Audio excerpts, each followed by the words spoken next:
Hello everyone, once again welcome to Untold Concepts. Hope you are happy and healthy.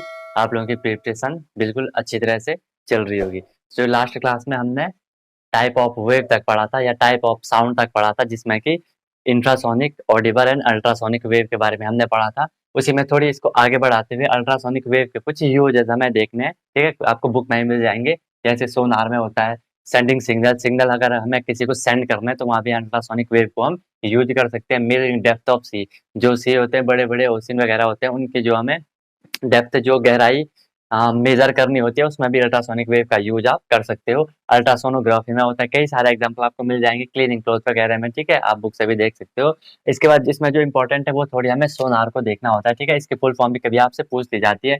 तो सोनार की full form होती है sound, N for होता है navigation. ठीक है, मतलब उसको नेविगेट करना, सर्च करना, ये समझ लो। Sound navigation and ranging, sound navigation and ranging, इसका जो मेन यूज होता है वो कहाँ होता है? सी में होता है, समुद्र में होता है। जो कि बड़े बड़े शिप होते हैं ना, ये सोनार उनमें लगा होता है। सोनार एक्चुअली होता क्या है, ये एक छोटा सिस्टम टाइप का होता है। ठीक है, उसमें कि एक आपका ट्रांसमीटर होता है। देखो सोनार किससे बना होता है, एक उसमें ट्रांसमीटर होता है। ठीक है, प्लस एक उसमें क्या होता है, एक आपका उसमें ट्रांसमीटर होगा, एक आपका उसमें क्या होगा, रिसेप्टर होगा। ठीक है, अब यहाँ से क्या होता है, ये ट्रांसमीटर क्या करता है, जो अल्ट्रासोनिक वेव होती हैं उनको रिलीज करता है, उनको ट्रांसमिट करता है। कहाँ? अब ये जो लगा रहता है ये शिप के नीचे लगा रहता है। ये मान लो आपका शिप है, यहाँ पे ये लगा होगा कुछ, कौन? सोनार। अब ये यहाँ से क्या करता है, जो आपकी रे, ये अल्ट्रासोनिक वेव होती है, इसको यहाँ से ट्रांसमिट करता है, छोड़ता है। और यहाँ से जब ये नीचे जाती है तो अगर यहाँ कोई ऑब्जेक्ट होगा, ठीक है, यहाँ कोई ऑब्जेक्ट होगा, तो ये उस पे जब टकराती है तो वापस आती है। अभी इसको पढ़ेंगे हम, जैसे हमने लाइट में रिफ्लेक्शन पढ़ा था ना, ऐसे साउंड में भी रिफ्लेक्शन होता है। ठीक है, अभी बताता हूँ आगे। फिलहाल ये समझ लो कि यहाँ पे ये इससे टकराएगी और वापस आ जाएगी। ठीक है, तो यहाँ से हम ये मेजर कर सकते हैं, क्योंकि स्पीड आपको पता है, स्पीड का फॉर्मूला क्या होता है? स्पीड का फॉर्मूला होता है डिस्टेंस अपॉन टाइम, है ना? स्पीड का फॉर्मूला होता है डिस्टेंस अपॉन टाइम। अब आपको स्पीड पता रहती है कि यहाँ पे जो स्पीड है वो आप कितने स्पीड से उस जो वेव, अल्ट्रासोनिक वेव, उसे ट्रांसमिट कर रहे हो। टाइम आपको पता रहता है कि वो यहाँ से उस ऑब्जेक्ट से जब टकरा रही है तो कितना टाइम उसे लग रहा है टकराने में, ये आपको पता रहता है। अब यहाँ से आप डिस्टेंस निकाल सकते हो, स्पीड इंटू टाइम कर दोगे, डिस्टेंस आपको मिल जाएगी। तो यहाँ से क्या होता है कि अब आपको पता चल जाता है कि जो भी कोई ऑब्जेक्ट तो नहीं है, शिप के आसपास कोई ऑब्जेक्ट तो नहीं है, होगा तो वो उससे कितनी दूर है। इजीली आप फिर क्या कर देते हैं, वो शिप वगैरह जो भी होगा वो उसे वहां से हटा देते हैं। ठीक है, तो ये बहुत फास्ट होता है। ठीक है, क्योंकि वेव तो काफी दूर तक जा सकती है ना, काफी दूर ट्रेवल कर सकती है, और दूर से ही पता चल जाता है कि आए कोई ऑब्जेक्ट या कोई बहुत बड़ा वो तो नहीं है, आई मीन एनिमल वगैरह जो भी होते हैं वहाँ। क्लियर है? तो ये सोनार का सिंपल सा यूज होता है। ओके, इसके बाद जो आज हमें मेन करना था, प्रोपेगेशन ऑफ साउंड हमें करना था। ठीक है, कोई भी डाउट होगा तो पूछ लेना।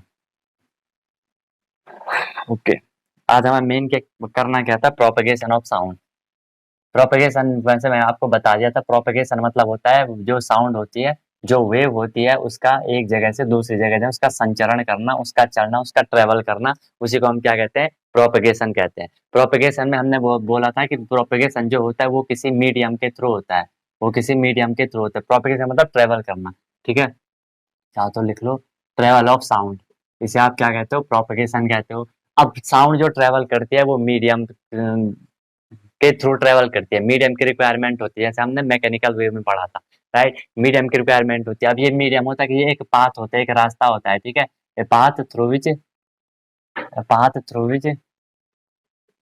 Sound travel, path through which sound travel, वो रास्ता जहाँ से साउंड क्या करती है, यहाँ से आपकी आवाज क्या करती है, गुजरती है, पास होके जाती है। ठीक है, अदरवाइज अगर वहाँ पे मीडियम नहीं होगा, साउंड फिर ट्रेवल नहीं कर पाएगी। अब ये मीडियम आपके पास थ्री टाइप के होते हैं, एक होता है आपका सॉलिड, एक होता है आपका लिक्विड, और एक होता है आपका गैस। ठीक है, सॉलिड, लिक्विड, गैस। अब सॉलिड में कोई भी सॉलिड चीज मान लो, आयरन मान लो, लकड़ी मान लो। ठीक है, सॉलिड में आपने देखा होगा, मैंने आपको बताया था, जो आपका टेबल होता है, टेबल के एक एंड पे आप अपना कान लगा दो, दूसरे एंड पे मार दो, तो वहां से आपको क्या होगा, आवाज सुनाई दे जाती है। क्यों? क्योंकि वहां पे भी क्या होते हैं, पार्टिकल होते हैं, पार्टिकल से मिलकर बना होता है, वाइब्रेशन स्टार्ट हो जाता है आपको। और जब वो वेव टाइप की बन जाती है, बोला था ना कि पार्टिकल ऐसे होते हैं, ये ऐसे ऐसे मोशन करेगा तो इसको धक्का देगा, ये इसको एक वेव टाइप की बन जाती है, और वेव क्या है? साउंड ही है। ठीक है, तो यहाँ पे जो सॉलिड होता है इसमें याद रखना कि हाईएस्ट स्पीड होती है साउंड की, हाईएस्ट स्पीड।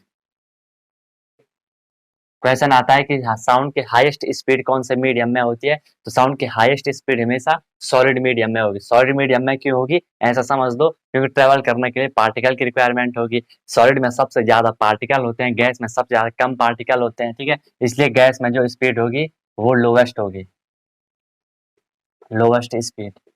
और जो जो लिक्विड होगा वो बीच में होगा, मतलब सबसे ज्यादा सॉलिड में, उसके बाद लिक्विड में, उसके बाद गैस में, सबसे कम गैस में होती है, राइट। ये चीज आपको यहाँ से याद रखनी है। अगर हम स्पीड की बात करें, वैसे ये आपसे पूछा ही जाएगा, ठीक है। स्पीड की बात करें तो एक रफ आइडिया देखो, वैसे देखो हर चीज में स्पीड अलग अलग होगी। अगर आप एल्यूमिनियम को देखो उसमें अलग होगी, गोल्ड में देखो उसमें अलग होगी, आयरन में देखो उसमें स्पीड अलग होगी। लेकिन हम जो नॉर्मल आप लिख सकते हो, ठीक है, नॉर्मल आप तो अगर याद मत करना, पूछा नहीं जाएगा, 5130 मीटर पर सेकंड सॉलिड में ये स्पीड हो सकती है नॉर्मली, बाकी वेरी करेगी अलग अलग उसमें। अगर हम लिक्विड की बात करें तो लिक्विड में जो यहाँ पे आपकी स्पीड होती है वो होती है 1483 मीटर पर सेकंड, ठीक है। अलग अलग लिक्विड की बात होगी तो फिर अलग अलग हो जाएगा। अगर हम गैस की बात करें, मतलब अच्छा गैस को इसको आप से एयर मान सकते हो, ठीक है। और ये वाला ज्यादातर कई बार पूछा जाता है कि एयर में साउंड की स्पीड कितनी होती है। क्यों पूछा जाता है, क्योंकि जो मेन हमारी जो कम्युनिकेशन का जो मीडियम बन रहा है वो क्या है, वो एयर ही है। अभी आप लोग सुन पा रहे हो तो वहाँ पे क्या है, एयर है, ठीक है। इसलिए ज्यादातर ये पूछा जाता है। तो यहाँ पे जो स्पीड जनरली आपको लिखी होगी वो 332 मीटर पर सेकंड लिखी होगी, या इसको कहीं पे 343 भी लिखा रहता है, 344 भी लिखा है, तो इनमें से कोई सी भी लिख लेना, ज्यादातर आपको 332 मिलेगी या 344 मीटर पर सेकंड मिलेगी, ठीक है।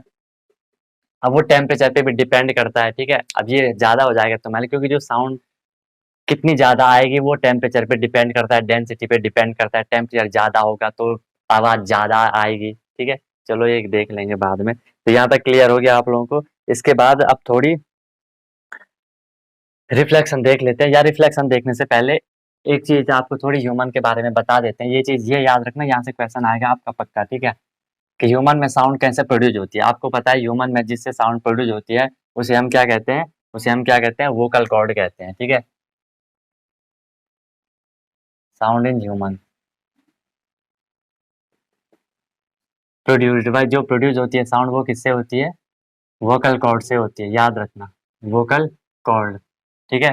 हमारे नेक में होता है अंदर वोकल कॉर्ड, ठीक है। अब ये साउंड कैसे प्रोड्यूस होती होगी, देखो जब भी आप कुछ बोलने की कोशिश करते हो, जब भी मैं कुछ बोलने की कोशिश कर रहा हूँ, तो मेरे जो लंग्स हैं, जो फेफड़े हैं, वहां से आवाज, वहां से हवा बाहर आ रही है, जैसे आप बोल रहे हो कुछ भी, आपको लग रहा है कि हवा बाहर आ रही है। जिस टाइम वो हवा बाहर आ रही है, तो बाहर आते टाइम वो जो हमारे नेक में जो वोकल कॉर्ड है उसे वाइब्रेट करवा रही है। ऑब्वियसली वाइब्रेट होगा, हवा आएगी, कुछ भी चीज चलती है ना, वो उसे वाइब्रेट कर रहा है। अब देखो सिंपल सी बात है, वाइब्रेशन हो रहा है तो डेफिनेटली वहां पे साउंड प्रोड्यूस होगी, और साउंड प्रोड्यूस हो रही है तो जो हम बोलना चाह रहे हैं वो इजीली सुनाई दे रहा है। और प्रोपेगेट किससे हो रहा है, मीडियम से हो रहा है। मीडियम क्या है यहाँ पे, एयर है, राइट। ये याद रखना, वोकल कॉर्ड से होती है। अब जो ये वोकल कॉर्ड होती है इसके कुछ कुछ मेजरमेंट हमने कर रखी है, ठीक है। अगर हम मैन की बात करें, तो जो वोकल कॉर्ड की जो लेंथ होती है वो होती है आपकी 20 नैनोमीटर, सॉरी 20 सेंटी, एक वेट, जो वोकल कॉर्ड होती है वो होती है आपकी, I am not sure, 20 millimetre होती है, सॉरी, ठीक है, 20 मिलीमीटर होती है। और जो वुमेन होती हैं उनमें ये होती है 15 मिलीमीटर। इसकी जो लेंथ होती है, जो डायमीटर होता है, जो भी इसकी मेजरमेंट होती है उसे हम क्या कहते हैं, आपकी 20 मिलीमीटर होती है। और वो जो वुमेन होती है उनमें 15 मिलीमीटर होती है। अब जो बच्चे होते हैं, जो जो चिल्ड्रन होते हैं, उनमें इससे भी और कम हो जाती है, कम ज्यादा होती रहेगी। ऐसा नहीं कि 20, किसी में 19, 20 या 21 इतना वेरी कर सकता है, ठीक है। इसीलिए आवाज सबकी अलग अलग होती है, क्यों, क्योंकि वो साइज पे भी डिपेंड करेगा ना, ठीक है। अगर आप एक छोटी सी जो आप एक छोटा सा पत्थर छोड़ दो, किसी प्लेट पे मार दो, आवाज अलग आएगी। एक बड़ा पत्थर मार दो, आवाज अलग जाएगी, वो अलग बात है, प्लेट टूट जाएगी ठीक है। तो ये चीज है कि सब में ये जो मिलीमीटर है याद रखना, मैन में 20 मिलीमीटर, वुमेन में 15 मिलीमीटर उसकी लेंथ होती है, ओके। ठीक है, यहाँ तक भी आपका क्लियर हो गया। इसलिए आपने देखा सबकी आवाज अलग अलग रहती है, बच्चों की अलग रहती है, वुमेन की अलग रहती है, और इनकी अलग रहती है, ठीक है। यहाँ तक आपका एक कंप्लीट हो गया। इसके बाद एक थोड़ी सी और देख लेंगे हम यहाँ पे, क्या, रिफ्लेक्शन ऑफ साउंड। देखो रिफ्लेक्शन आपको पता है, जैसे हमने लाइट का रिफ्लेक्शन पढ़ा था कि लाइट एक सरफेस पे टकराती है, वापस जाती है, ठीक है, यहाँ टकराती है, यहाँ वापस जाती है, यहाँ पे नॉर्मल बनता है, ये एंगल वेंगल होता है, जो भी ये सब आपने पढ़ा है। ऐसी साउंड भी होती है। साउंड जब किसी यहाँ से मान लो मैं यहाँ पे खड़ा हूँ, मैं नहीं हूँ खड़ा, आप लोग होंगे खड़े जो भी होंगे, यहाँ से आप बोल रहे हो, यहाँ से आपकी आवाज़ जा रही है, यहाँ पे कोई वॉल वगैरह मतलब कोई भी ऑब्जेक्ट, कोई भी चीज़ है, वहाँ पे कोई भी दीवार है, कुछ भी है, तो ये यहाँ से टकराती है ना, तो ये इसका भी रिफ्लेक्शन होता है। मान लो यहाँ से जा रही है, तो इसका भी रिफ्लेक्शन होगा। ठीक है, इसी को आप क्या कहते हैं, रिफ्लेक्शन ऑफ साउंड कहते हैं। ज़्यादा है नहीं आपके लिए जरूरी, लेकिन पढ़ लो। ठीक है, इसी को आप क्या कहते हो, रिफ्लेक्शन ऑफ साउंड कहते हो। ठीक है, अब इसका मेन यूज पता कहाँ होता है, इसका मेन यूज होता है कहाँ, जो मतलब जो आपके सिनेमा हॉल, पिक्चर हॉल होते हैं ना, वहाँ ये रिफ्लेक्शन का साउंड वर्क करता है। ठीक है, क्यों, क्योंकि देखो ये मान लो आपका ये सिनेमा हॉल है आपका। ठीक है, आप यहाँ बैठे हो, ये चेयर वेयर यहाँ लगी हैं, चेयर वेयर लगी होंगी, यहाँ आपके ये टीवी लगी है, आपके जो भी स्क्रीन लगी है आपके यहाँ। ठीक है, यहाँ से आवाज आई। ठीक है, तो वहां पे क्या करा रहता है, जो आपकी सीलिंग होती है ना, जो आपकी छत होती है, वो कुछ इस टाइप का बनाया रहता है। ठीक है, या इस टाइप का बनाया रहता है, क्यों, क्योंकि जब यहाँ से आवाज आएगी ना, तो यहाँ पे आएगी, ये रिफ्लेक्ट करेगी, यहाँ जाएगी, रिफ्लेक्ट करेगी, यहाँ जाएगी, रिफ्लेक्ट करेगी, यहाँ जाएगी, ऐसे रिफ्लेक्शन यहाँ पे होता रहता है, और आवाज आपको गूंज मतलब बिल्कुल जबरदस्त आवाज आएगी। ठीक है, तो वहाँ पे रिफ्लेक्शन का और काम करता है। क्या बढ़िया डायग्राम बना है ना। ठीक है, तो ये हो गया आपका क्या, रिफ्लेक्शन हो गया साउंड का। इसके बाद एक और चीज आपको यहाँ पे, एक और फिनोमिनन होता है साउंड का, जिसे हम क्या कहते हैं, शॉर्ट में समझो, जिसे हम क्या कहते हैं, रिवर्बरेशन कहते हैं। वैसे ये भी थोड़ी हाई लेवल है आपके लिए, लेकिन याद बात आ गई है तो कर लेते हैं। रिवर्बरेशन, रिवर्बरेशन, रिवर्बरेशन में क्या होता है, देखो इसी पे समझ दो। अभी मैंने बोला था ना कि ये आवाज क्या हो रही है, रिफ्लेक्ट हो रही है, यहाँ से रिफ्लेक्ट हो रही है, तो यहाँ जा रही है। अब ऐसा भी तो हो सकता है कि ये आवाज यहाँ से भी तो रिफ्लेक्ट हो सकती है, क्योंकि यहाँ पे ये चेयर वेयर होंगी, या यहाँ पे ये नीचे जो फ्लोर होगा, हमने बोला साउंड किसी से टकराएगी, रिफ्लेक्शन होगा, है ना। हाँ, रिफ्लेक्शन के लिए याद रखना, वहां पे हार्ड सरफेस होना चाहिए, या हार्ड मीडियम होना चाहिए, मतलब ये समझ लो। ठीक है, हार्ड सरफेस होना चाहिए। ठीक है, अगर हम मान लो ये शर्ट है, ये शर्ट हार्ड है, सॉफ्ट है, तो ये एब्जॉर्ब कर लेगी उस वेव को। ठीक है, अगर यहाँ पे हार्ड है, मान लो ये बोर्ड है, तो ये रिफ्लेक्ट करेगा। ठीक है, ओके। इसके बाद देखो, यहाँ पे ये क्या है, ये आपके चेयर है, ये यहाँ रिफ्लेक्ट हो रही है, तो यहाँ अगर ये कुछ भी मतलब हार्ड सरफेस होगा, तो यहाँ से भी ये रिफ्लेक्ट होगी, ऐसे ऐसे ऐसे, या यहाँ से भी तो आएगी, यहाँ से भी रिफ्लेक्ट होगी। तो ये आप देख रहे होंगे, यहाँ से पूरा उल्टा पुल्टा रिफ्लेक्शन होता जा रहा है, इसीलिए आपको आवाज कभी बहुत ज्यादा ही सुनाई देती है, कभी बहुत कम ही सुनाई देती है। तो इस रिवर्बरेशन को हम क्या कहते हैं, रिपीटिंग रिफ्लेक्शन कहते हैं, रिपीटिंग रिफ्लेक्शन। वैसे परेशान मत होना, सिर्फ याद रखना, रिवर्बरेशन मतलब रिफ्लेक्शन, बार बार हो रहा है, उल्टी पुल्टी वेव कहीं टकरा रही है, कहीं आ रही है, कहीं भी टकरा रही है। ठीक है, क्योंकि वहां पे हार्ड सरफेस होगा। ठीक है, तो ये हो गया आपका। और इससे आपको क्या हो जाता है, जब ये रिपीटिंग रिफ्लेक्शन हो जाता है, तो आपको बहुत कंफ्यूजन क्रिएट होता है कि ये बोल क्या रहे हैं। ठीक, क्योंकि आवाज बार बार आती जाएगी, तो वो डाउट हो जाता है कि ये आवाज क्लियर है कि ये बोलना क्या चाह रहे हैं। ठीक है, वगैरह वगैरह। इसलिए जो सिनेमा हॉल होते हैं, वहाँ पे इसको दूर करने के लिए क्या करा रहता है, ऐसी चीजों का यूज करा रहता है जिससे कि रिफ्लेक्शन ना हो। ठीक है, जैसे ये चेयर हैंगी, तो ये चेयर इस ऐसे मटेरियल से बनी होंगी, ऐसे चीज से बनी होंगी, जो कि क्या करेगी, रिफ्लेक्शन नहीं होने देगी, होगी पर बहुत कम करेगा। ठीक है, उससे कंफ्यूजन फिर नहीं होगा। या जो नीचे होता है, ये यहाँ ये कारपेट वगैरह बिछावा रहता है। ठीक है, बिल्कुल बढ़िया वाला। ठीक है, या आपने देखा होगा कि जो मतलब इनमें ना हम पर्दों का यूज भी कर सकते हैं। ठीक है, अच्छे वाले पर्दे, उससे भी काफी कम हो जाएगी, जो कि मर्जी है। यहाँ पे रिपीटिंग रिफ्लेक्शन जो शो कर रहा है। ठीक है, तो यहाँ पे आपके ये भी क्लियर हो गया। एक और चीज आपको यहाँ पे बता दूं मैं, इको के बारे में जरा पढ़ लेते हैं। इको सिस्टम की बात नहीं कर रहा हूँ, इको होती है ना, जो आपको आवाज डबल सुनाई देती है, तो वो क्यों सुनाई देती है, और यहाँ से एक इम्पोर्टेंट क्वेश्चन भी आ सकता है। ठीक है, इको होता क्या है, इको को आप ऐसे गूंज कहते हो। आप कहीं पे जाते हो ना, कहीं रूम में भी आपको आवाज टकराती है, या कहीं पहाड़ पे जाते हो तो आप कुछ चिल्लाते हो, तो आवाज आपको रिपीट होती जाती है। ठीक है, तो जो ये इको होता है, ये एक्चुअल होता क्यों है। ठीक है, इको होता क्या है, तो हम कह सकते हैं इको, इको आप लिख सकते हो reflection of sound, reflection of sound. ठीक है, क्योंकि साउंड रिफ्लेक्ट कर रही है, कहीं पे टकरा रही है, फिर वापस आ रही है। ठीक है, या इसको ऐसा लिख दो, रिपीटेशन ऑफ साउंड, क्योंकि रिपीट होती है यहाँ पे साउंड ना, repetition of sound due to reflection, repetition of sound due to reflection. ठीक है, और इसे आप क्या कहोगे, इको कहोगे। मान लो आप यहाँ पे खड़े हो, यहाँ कोई ये दीवार वगैरह या कोई भी चीज है, यहाँ से आपने बोला, यहाँ टकराई वापस आई, यहाँ टकराई वापस आई, यहाँ टकराई वापस आई, तो ये आपको दोबारा सुनाई देगी। ठीक है, ये आपको 2 बार सुनाई, या जितनी बार भी मर्जी हो उतनी बार ये आपको सुनाई देती है। ठीक है, अब यहाँ पे एक चीज मैंने आपको शायद पहले ही बताई थी कि जो आपकी वॉइस होती है वो हमारे ईयर में कितने टाइम तक परसिस्ट करती है, कितने टाइम तक रहती है, ताकि हम उसे सुन सके। अभी जो मैं बोल रहा हूँ वो आपके कान में कितने टाइम तक रह रहा है, तो वो 1/10 सेकंड तक रहता है। ठीक है, वो 1/10 सेकंड तक रहता है, इसी को आप 0.1 सेकंड भी कह सकते हो। ठीक है, मैं क्या बोल रहा हूँ, जो मैं बोल रहा हूँ हमारे ईयर में परसिस्ट कब तक करती है। ठीक है, persistence of voice, persistence of voice जो हमारे ह्यूमन एयर है। ठीक है, या आप सेंस कह सकते हो कि सेंस कब तक रहता है, तो 0.1 सेकंड तक रहता है, या 1/10 सेकंड तक रहता है। अब यहाँ से एक चीज आपको बिल्कुल केयरफुली समझनी है, केयरफुली समझिए, मैं आपको बताता हूँ कि यहाँ से क्या क्वेश्चन आएगा। मान लो यहाँ पे ये आप हो, आपके यहाँ से साउंड आ रही है। ठीक है, यहाँ पे ये आप खड़े हो, आपके यहाँ से साउंड आ रही है, आप बोल रहे हो, यहाँ से ये साउंड जा रही है, और यहाँ पे ये कोई भी चीज होगी, कोई भी वॉल होगी, कोई भी कुछ भी होगा। ठीक है, वॉल होगी, माउंटेन वगैरह होगा। अब यहाँ से जब ये साउंड जा रही है, मान लो इसकी डिस्टेंस है, इसकी जो डिस्टेंस है उसे मैं डी मान दे रहा हूँ, इसकी जो डिस्टेंस है उसे मैं डी मान दे रहा हूँ। अब जब आपको इको होता है, इको मतलब आवाज आपको रिपीट करती है, फिर से सुनाई देती है, तो यहाँ से आपकी ये आवाज गई और यहाँ से ये फिर वापस आएगी। सिंपल सी बात है, आपके कानों तक जाएगी यहाँ पे फिर। ठीक है, तो ये जब ये वाली डिस्टेंस डी थी, यहाँ से यहाँ तक डिस्टेंस डी थी, तो ऑब्वियसली यहाँ से यहाँ तक की भी डिस्टेंस क्या होगी, डी होगी।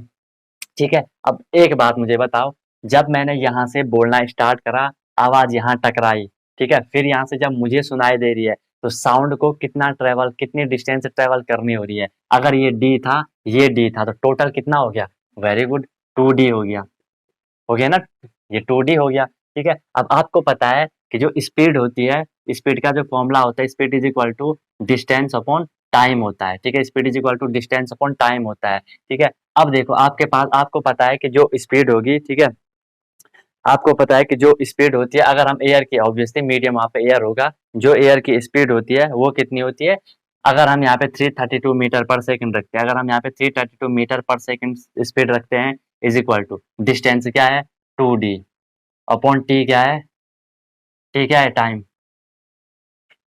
टाइम अगर मैं यहाँ पे 0.1 सेकंड, ये कौन सा टाइम है, 0.1 सेकंड, जो अभी मैंने बोला था कि हमारे कानों में परसिस्ट करती है, यहाँ से यहाँ तक जाने में हमारे कान में कितनी देर तक सुनाई देगी, मतलब कितने टाइम तक, तो वो आप क्या करोगे, 0.1 सेकंड कर लो। ठीक है, इसके बाद आप यहाँ पे अगर इसे सॉल्व करोगे तो आपको क्या मिल जाएगा, यहाँ से अगर मैं ये क्रॉस मल्टीप्लाई हो जाएगा, 332, ये हो जाएगा आपका 33.2 इज इक्वल टू 2D, है ना। 332 इंटू 0.1 करोगे, 3.2 मिल जाएगा आपको। अब यहाँ से डी इज इक्वल टू, अगर आप क्या करोगे, 332/2 करोगे, तो अगर तुम इसे डिवाइड करते हो आपको मिल जाएगा 2 1 जा 2, 2 6 जा 12, एंड 2 6 जा 12, 16.6, या इसे हम रफली क्या कह सकते हैं, 17 मीटर कह सकते हैं। तो आपकी डिस्टेंस मिल गई 17 मीटर, मतलब यहाँ से यहाँ की डिस्टेंस होनी चाहिए कितनी, 17 मीटर, प्रॉपर इको होने के लिए। ठीक है, प्रॉपर इको होने के लिए, क्लियर है बात। ठीक है, यहाँ पे आपने समझ कि आपकी जो डिस्टेंस होनी चाहिए वो 70 मीटर होनी चाहिए प्रॉपर उसके लिए। ठीक है, और एक और चीज याद रखना, मैंने बोला इको के लिए हार्ड सरफेस होना चाहिए, अगर हार्ड सरफेस नहीं होगा तो फिर इको अच्छे से नहीं हो पाएगा। ठीक है, सॉफ्ट होगा तो वो एब्जॉर्ब कर लेगा, तो वहां से आपका फिर बात नहीं बनने वाली है। तो यहाँ तक ये आपको बिल्कुल क्लियर हो गया अच्छे से। ठीक है, पूरा ये इको वाला भी आपका यहाँ पे कंप्लीट। इसके बाद आपके यहाँ पे एक थोड़ी सी, एक दो चीजें, एक दो टर्म और आ जाते हैं जो कि साउंड से रिलेटेड ही होते हैं, एक दो टर्म। अच्छा, यहाँ तक क्लियर हो रहा है ना, कोई भी कंफ्यूजन होगा तो बता देना, वैसे होगा नहीं कंफ्यूजन, इतना बहुत है आप लोगों के लिए। और अगर कोई चीज मिस हो जाती है तो वो भी बता देना कि सर ये चीज मिस हो गई, इसको भी करवा दीजिए। देखो सबसे फर्स्ट टर्म आता है यहाँ पे साउंड रिलेटेड, या उसकी जो प्रॉपर्टीज है आप ये कह सकते हो लाउडनेस। लाउडनेस, देखो लाउडनेस होता क्या है, सिंपल सी बात है, लाउड मतलब आपको पता है बहुत तेज। ठीक है, लाउडनेस मतलब कितनी तेज है, आप लिख सकते हो लाउडनेस हमें क्या बताता है, loudness refers loudness refers loudness refers how loud और सॉफ्ट इज साउंड, मतलब आवाज कितनी लाउड है, कितनी सॉफ्ट है, कितनी तेज है, कितनी कम है, उसी को आप क्या कहते हो, लाउडनेस कहते हो। ठीक है, लाउडनेस रिफर्स हाउ लाउड और सॉफ्ट इज साउंड। सुनने वाले को आवाज कितनी तेज सुनाई दे रही है और कितनी कम सुनाई दे रही है, भाई वो उसके कानों पे भी डिपेंड करने वाला है। अब यहाँ पे एक चीज याद रखना, जो ये लाउडनेस होती है ना, ये डिपेंड करता है, ये डिपेंड करता है किस पे, एम्पलीट्यूड पे।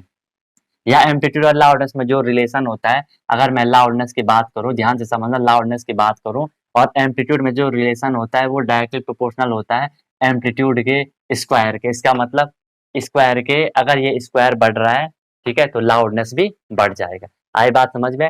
लाउड एम्पलीट्यूड के स्क्वायर के प्रोपोर्शनल होता है लाउडनेस। मान लो कहीं पे अगर आपका एम्पलीट्यूड है 2, ध्यान से सुनना, कहीं पे आपका एम्पलीट्यूड है 2, तो वहां पे लाउडनेस क्या हो जाएगा, ए पे एम्पलीट्यूड 2 है तो 2 का स्क्वायर कर दोगे 4, तो वहां पे आपकी लाउडनेस 4 हो जाएगी। एक ऐसे बता रहा हूँ, अगर कहीं पे है 5, तो 5 का स्क्वायर कर दोगे कितना हो जाएगा, 25। तो ये ऐसे यहाँ पे बढ़ता जाता है। ठीक है, इतनी चीज आपको क्लियर हो चुकी होगी कि ये एम्पलीट्यूड के वो किस पे डिपेंड करता है,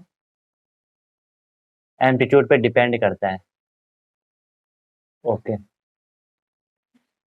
अब यहाँ पे कुछ लाउडनेस आपको याद रखनी है। ठीक है, जैसे अगर मैं ब्रीदिंग की बात कर रहा हूँ, जो नॉर्मल आपकी ब्रीदिंग होती है, बुक में भी आपको मिल जाएगा, जो हम नॉर्मल ब्रीथ सांस लेते हैं ना, उसकी जो लाउडनेस होती है वो कितनी होती है, वो होती है आपकी 10 डेसिबल। ठीक है, बुक में, अच्छा उससे पहले इसे बताना भूल गया, लाउडनेस की जो यूनिट होती है या जो साउंड की यूनिट होती है जिसे हम साउंड मेजर करते हैं, इसे नॉर्मल वे में, उसे आप कहते हो डेसिबल, डेसिबल कहते हो। ठीक है, डेसिबल आप उसे कह देते हो, ये कोई साइंटिस्ट है उनके नाम पे है, ज़्यादा डीप तो क्या ही जाओगे, फिर कंफ्यूज हो जाओगे आप लोग। ठीक है, तो उसे हम क्या कहते हैं, डेसिबल कहते हैं। डीबी का मतलब, इसे शॉर्ट में स्मॉल डी लिखा रहता है ज़्यादातर। ठीक है, डेसिबल, डीबी। अब जो हम नॉर्मल ब्रीदिंग हो गया, ठीक है, सॉफ्ट विस्पर की बात करें, जैसे आप फुसफुस आते हो ना, बिल्कुल जब क्लास में कब मारते हो तो आराम से मारते हो ना, तो उसी को हम क्या कहते हैं, उसकी जो होती है वो 20 डेसिबल होती है। ठीक है, 20 डेसिबल होती है, 20 नहीं 30 होती है, कुछ भी बोल रहे हो तुम लोग, 30 डेसिबल होती है। इसके बाद जो हम नॉर्मल वो कन्वर्जेशन की बात करें, जो अभी हम जैसे नॉर्मल बात कर रहे हैं ना, तो उसकी जो लाउडनेस है वो होती है 60 डेसिबल। ये वाला याद रखने वाला पूछा आता है, 60 डेसिबल उसकी लाउडनेस होती है। ठीक है, जैसे आप जो जो ट्रैफिक वगैरह होता है उसकी 70 डेसिबल होती है। जो एवरेज फैक्ट्री की हम बात करें, फैक्ट्री की जो फैक्ट्री में तो आपको होता है बहुत शोर होता है, 80 डेसिबल होती है। ठीक है, अब 80 या 90 डेसिबल से ऊपर की जो वॉइस होंगी वो काफी लाउड हो जाएंगी और वो हमारे लिए फिजिकली पेनफुल होती है, हमारे कानों के लिए वो बहुत हार्मफुल होते हैं, इवन वो हमारे कानों को डैमेज भी कर सकती है। ठीक है, तो इसी को आप क्या कहोगे, लाउडनेस कहोगे। क्लियर हो गया सबको लाउडनेस? ओके, नेक्स्ट लाउडनेस के बाद एक और टर्म जो आपका आता है वो आता है आपका वेट, यहाँ से, ठीक है, जो नेक्स्ट टर्म आता है वो आपका आता है क्या, पिच आता है एक। ठीक है, कि पिच क्या होती है, सिंपल सी बात है सर, जहाँ क्रिकेट खेलते हैं वो पिच होती है ना, यहाँ वो पिच नहीं होती है। ठीक है, यहाँ पे पिच का मतलब होता है, ठीक है, अगर आपके पास मैंने क्या करा, एक ही लाउडनेस की साउंड दे दी, ठीक है, मान लो दो साउंड दे दी, एक की लाउडनेस है मान लो 60 डेसिबल, दूसरे की भी है 60 डेसिबल। अब आप कैसे पहचानोगे कि आवाज कौन किसकी आवाज है, कुछ ना कुछ तो डिफ्रेंशिएट करना है। ठीक है, तो पिच क्या करता है, pitch help us to differentiate, differentiate sound of same loudness, of same loudness के साउंड को वो डिफरेंशिएट करने में हेल्प करता है। पिच मतलब होता है क्या है, पिच मतलब होता है हाउ श्रिल, श्रिल मतलब तीखी, हाउ श्रिल और grave is sound, how shrill और grave, grave G R A V, grave मतलब वो कितनी भारी है, कितनी मोटी है, ये समझ लो। श्रिल मतलब आवाज कितनी पतली है और ग्रेव मतलब आवाज कितनी मोटी है, वो हमें कौन बताता है, पिच बताता है। ठीक है, देखो जो फ्रीक्वेंसी होती है, जो फ्रीक्वेंसी होती है, फ्रीक्वेंसी अगर ज्यादा होगी, फ्रीक्वेंसी अगर ज्यादा होगी तो पिच भी ज्यादा होती है। ठीक है, और फ्रीक्वेंसी अगर कम होगी पिच भी आपकी कम हो जाएगी। ठीक है, फ्रीक्वेंसी ज्यादा तो पिच पिच, या ये समझ लो अगर पिच ज्यादा है फ्रीक्वेंसी ज्यादा होगी, पिच कम है फ्रीक्वेंसी भी कम हो जाएगी। इसीलिए आपने देखा होगा जो वुमेन होती है ना, जो वुमेन होती है उनकी आवाज काफी, उनकी जो फ्रीक्वेंसी होती है वो ज्यादा होती है, उनकी जो पिच होती है वो भी काफी ज्यादा होती है। इसलिए आपने देखा होगा कि हमें जो गर्ल्स होती है, वुमेन होती है, उनकी आवाज थोड़ी तीखी टाइप की लगती है, कानों में कभी कभी चुभती टाइप की है। ठीक है, तो जो आज ज्यादा चुभती है उसकी पिच ज़्यादा होती है, ठीक है? और जो मैन होते हैं उनकी जो पिच होती है वो कम होती है, ठीक है? इसीलिए आवाज़ मोटी रहती है, ज़्यादा वो नहीं रहती। आई बात समझ में? ठीक है, यहाँ तक आपको पिच का फंडा भी आपको क्लियर हो गया। नेक्स्ट टर्म दूसरा आएगा इसमें क्वालिटी। क्वालिटी तो सिंपल सी क्वालिटी तो आपको पता चला कि इसकी क्वालिटी क्या है ना, सिंपल सी बात है। क्वालिटी मतलब कौन कितना अच्छा है। क्वालिटी मतलब कौन कितना अच्छा, उसकी गुणवत्ता क्या है। क्वालिटी मतलब अगर मैंने बोला कि ठीक है इसके लाउडनेस, दो साउंड मैंने दे दी, दोनों की लाउडनेस सेम है। अब यहाँ पे जो उनकी पिच है, पिच भी मान लो सेम है, ठीक है, सेम ग्रेव है, उतनी मोटी है, उतनी साउंड की लाउडनेस है। अब हम उसे कैसे डिफ्रेंशिएट करते हैं? क्वालिटी से, ठीक है। जैसे गाने सुनते हो ना, किसी की आवाज आपको अच्छी लगती है, किसी की आवाज आपको अच्छी नहीं लगती है। जैसे मेरी आवाज आपको बहुत अच्छी लग रही है, ठीक है, और की आवाज अच्छी नहीं लग रही है, तो इसका इसका क्या मतलब हुआ? क्वालिटी अच्छी है, ठीक है। क्वालिटी में यही है कि आप डिफ्रेंशिएट कर लेते हो किसकी आवाज आपको सुनने में अच्छी लग रही है। ओके, इसके बाद लास्ट नेक्स्ट है इसमें क्या? Noise and music. सबसे पहले होता है म्यूजिक, या इसको मैं म्यूजिकल साउंड लिखूंगा, ठीक है, म्यूजिकल साउंड, और एक को लिख लूँ नॉइज, ठीक है। सिंपल सी बात है, म्यूजिकल साउंड मतलब वह जो साउंड हमें सुनने में अच्छी लगती है, प्लीजेंट टू हेयर, ठीक है। प्लीजेंट मतलब जो सुनने में अच्छी लगती है उसे आप प्लीजेंट कहते हो, और जो सुनने में अच्छी नहीं लगती है उसे हम अनप्लीजेंट कहते हैं। अनप्लीजेंट, या ये समझ लो जिस साउंड को हम सुनना चाहते हैं वो है आपकी क्या? Pleasant noise, sorry musical sound. And जिस साउंड को अनप्लीजेंट या अनवांटेड जिसे हम सुनना नहीं चाहते हैं वो होती है आपकी नॉइज। अब जो प्लीजेंट साउंड होती है, म्यूजिकल साउंड होती है, ये कैसे प्रोड्यूस होती है? यहाँ पे जो वाइब्रेशन होते हैं bye regular vibration, vibration regular होंगे। मतलब अगर ऐसा एक ये पार्टिकल है तो ये फिक्स वाइब्रेट ही कर रहा होगा, सिर्फ ऐसे ऐसे ऐसे ऐसे ही वाइब्रेट कर रहा होगा। अब जो ये नॉइज होता है, यहाँ पे जो वाइब्रेशन होते हैं, यहाँ पे जो वाइब्रेशन होते हैं वो वाइब्रेशन कैसे होते हैं? Irregular vibration. वहाँ पे आपके जो वाइब्रेशन होंगे वो वाइब्रेशन होंगे क्या? इर्रेगुलर वाइब्रेशन होंगे। मतलब ये पार्ट ये कभी इतना वाइब्रेट कर रहा होगा, कभी इतना कर रहा होगा, कभी इतना ही कर रहा होगा, तो वाइब्रेशन वहाँ पे अलग अलग हो रहा है, जिसे हम इरेगुलर वाइब्रेशन कहते हैं, और यही हमारे लिए नॉइज बन जाता है, ठीक है। जब कुछ भी आप बजा रहे, देखो एक तो आप मेरे टेबल बजा रहे हो, बिल्कुल बढ़िया से मजा आ रहे हो सुनने में मजे, एक आप कुछ भी कभी कुछ बजा रहे तो वो नॉइज हो जाएगा ना। अब ये नॉइज आपके घरों में क्या है कि जैसे टीवी हो गया, जो ग्राइंडर वगैरह मिक्सर वगैरह उसकी आवाज आती रहती है ना, तो उसी को आप क्या कहते हो? नॉइज कह देते हो। यही आपके यहाँ पे पूरा फंडा था। अब सिंपल सी बात है, जब नॉइज बहुत ज्यादा बढ़ जाएगा तो उसे हम फिर नॉइज पोल्यूशन कह देते हैं, ठीक है। आजकल आपने ट्रैफिक भी देखा होगा, बसता रहता है, हमें इरिटेशन टाइप की होती है, तो ये पूरा फंडा ही वहीं पे क्लियर है। तो यहाँ पे आपका साउंड फिनिश होता है, ठीक है। कोई भी डाउट होगा पूछ लेना, और ये भी बता, अगर कोई चीज मिस हो गई होगी, वैसे हुई नहीं है, अगर फिर भी आपको लगता है सर ये चीज मिस हो गई तो बता देना, उसके बाद वो भी क्लियर कर देंगे, ठीक है, नो प्रॉब्लम। और हाँ, पढ़ाई करते रहो, कोई भी डाउट होगा आपको तैयारी अच्छे से करनी है, कोई भी सजेशन होगा जरूर देना, ठीक है। क्लासेस कंटिन्यूअसली आपको मिल रही है जैसा कि आप लोगों को पता है। ओके, एंड मिलते हैं फिर नेक्स्ट वीडियो में नए कॉन्सेप्ट के साथ। सीखते रहिए अनटोल्ड कॉन्सेप्ट के साथ। Wish you all the very best, be happy.